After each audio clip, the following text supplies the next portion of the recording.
Les lamales, elles sont, calculées par population et donc par population, j'entends les gens du canton de Genève ont des primes qui sont différentes de ceux du canton de Vaud, qui sont différentes de ceux du canton du Valais, et cetera. Et les frontaliers, c'est aussi une caisse à part.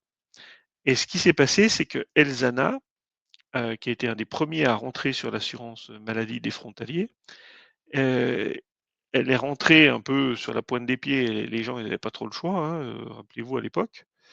Et ce qui s'est passé, c'est que ce qu'il faut comprendre, c'est que Elzana assure des travailleurs, des salariés, enfin des travailleurs, pas que des salariés d'ailleurs, mais des travailleurs. Donc ça veut dire que c'est des gens, c'est pas c'est pas des personnes retraitées ou âgées. Donc il y a moins de dépenses de santé. On sait qu'aujourd'hui, les dépenses de santé, 80% des dépenses de santé, c'est dans la dernière année de vie.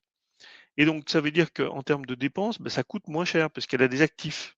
Ça coûte moins cher que d'assurer. Donc ça veut dire que en assurant un panier dans lequel il n'y a que des frontaliers, on a moins de dépenses de santé que dans un panier où il y a des gens de tous les âges, comme on peut retrouver sur Genève ou sur Vaud. Donc voilà, c'est la première raison. Deuxième raison, c'est qu'il y a une bonne partie des frontaliers qui se font soigner encore en France. Et en France, eh ben, ça coûte moins cher.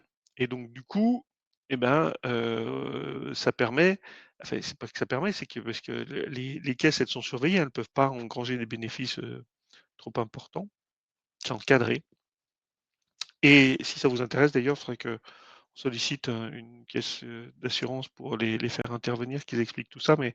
Et donc du coup, bah, c'est un peu le cercle vertueux. Comme il y avait moins de dépenses, ils ont dû diminuer les tarifs. Comme il y avait moins de... Et, ben, et voilà. Et